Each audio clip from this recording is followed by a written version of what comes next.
Hello, and welcome back to Bedtime Stories with Vice Vice Baby, where we will continue the journey of Uncle Wiggily.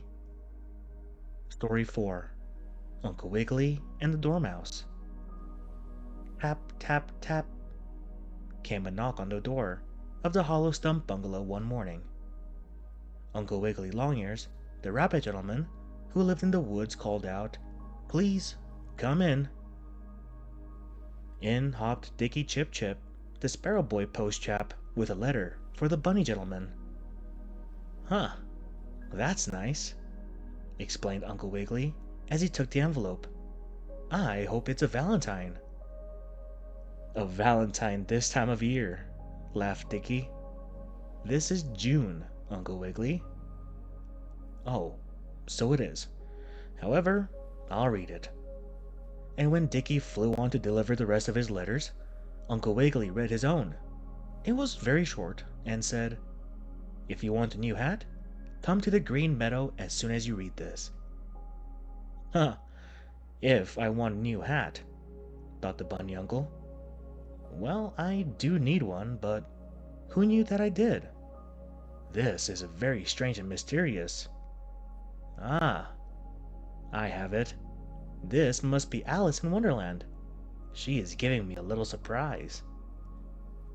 So, telling Nurse Jane Fuzzy Wuzzy, his muskrat lady housekeeper, that he was going out to get a new hat, away hopped Uncle Wiggily, over the fields and through the woods, until he came to the Green Meadow. In the middle of the meadow was a little grove of trees, and halfway there Uncle Wiggily heard a sad little voice saying, "Oh dear, what trouble I'm in." "Trouble?" cried the bunny gentleman, twinkling his pink nose. "Huh, that sounds like old times. Let me help someone. But who is it?" "It is I, the little dormouse," was the answer, and, looking down, Uncle Wiggily saw the tiny creature who had been at the queer tea party when the mad March Hare smashed the Hatter's 5 o'clock watch. The tail of the poor little dormouse was caught fast in between two stones, and she could not move. But Uncle Wiggily quickly loosened it for her, and she was very thankful to get out. "I was afraid I'd be late," said the Dormouse. "I have to hurry on to help the Queen of Hearts put sugar cheese on the blackberry tart for the King's birthday. I'll see you again, Uncle Wiggily." "I hope so," spoke the bunny uncle, as he hurried away to get his new hat, all the while wondering whether or not he would see Alice from Wonderland. Uncle Wiggily reached the green meadow trees, but no one else was there. He looked up and down and all around, but there was not even an old hat in sight, to say nothing of a new one. "I wonder if this letter is an April Fool's joke," thought the bunny uncle, taking from his pocket the envelope Dickie had given him. "No, if it's the month of June, it can't be April Fool's Day, any more than it can be time for Valentine's," said the bunny. "But I wonder where my hat is." Hardly had Uncle Wiggily said this out loud, then all of a sudden, a voice cried, "Here's your hat." With that, something seemed to drop down from the clouds. Or maybe it was from one of the trees. But whatever it was, it completely covered Uncle Wiggily out of sight. It was just as if you took a large bowl and turned it upside down over a grasshopper. Only, of course, Uncle Wiggily was not a grasshopper, though he did jump around a lot.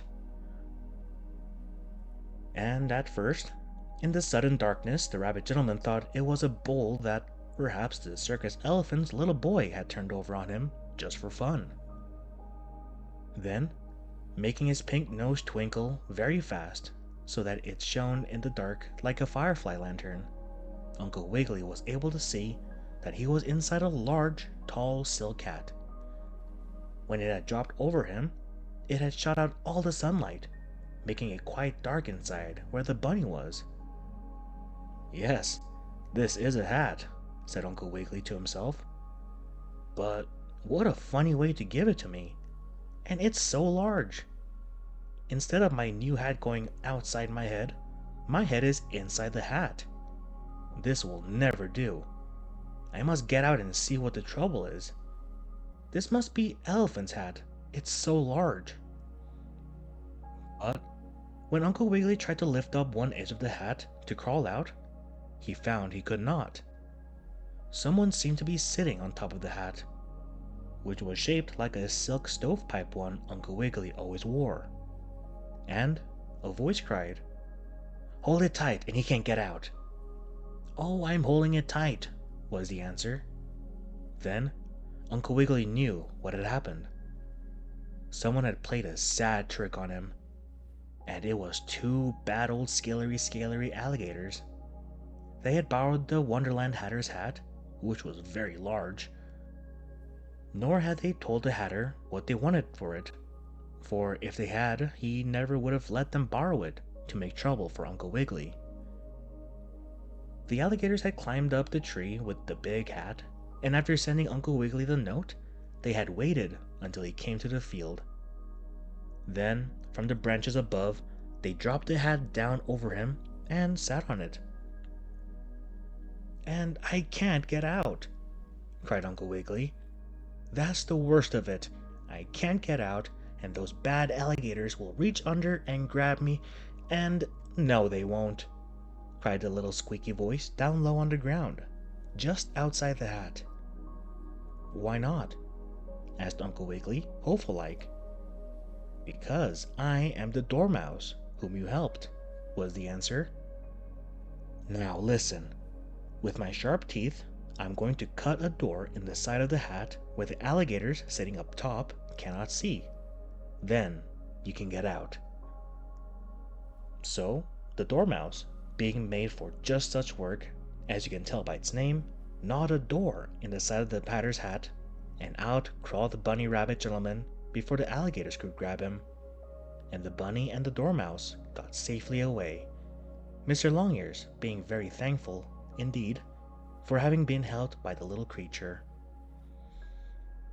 So, the alligators had nothing for dinner but stewed pears. And if our dog doesn't leave his tail on the wrong side of the fence so the cat can use it for a dusting brush, I'll tell you next about Uncle Wiggily and the Griffin. Thank you for tuning into this episode of Bedtime Stories with Vice Baby. I hope you all have a good night and sweet dreams.